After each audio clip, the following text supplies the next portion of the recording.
Hi, I'm Jeff Gonzalez, president of Trident Concepts, and today I'm here with Brownells Daily Defense. We're going to be talking about how to maximize your comfort for concealed carry.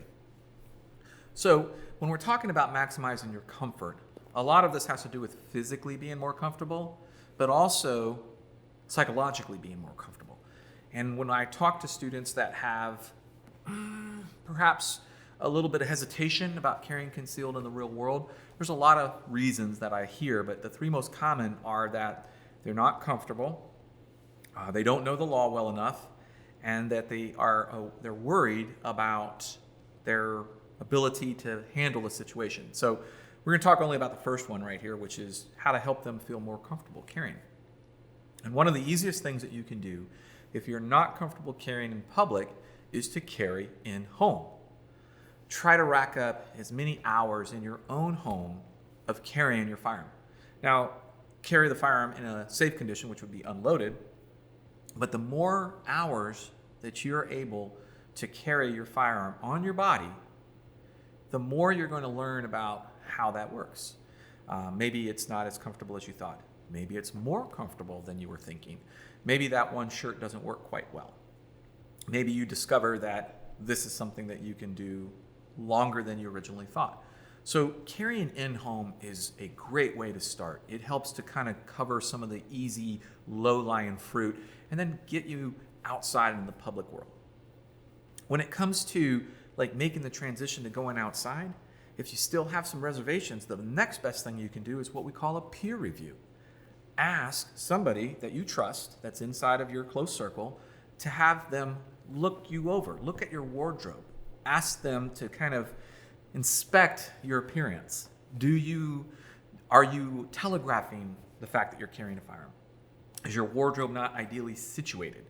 Are there little things that maybe you could correct? Because this type of information is incredibly valuable. When we stand in front of the mirror and we look ourselves over, we're not necessarily as critical as a family friend or somebody that's knowledgeable in concealed carry. So that information they're going to provide is very valuable. And it helps to give you an understanding that somebody that's actually looking at the fact that you're carrying a gun will say, wow, I really can't see it, or I don't see what you see, or I think you're doing a good job.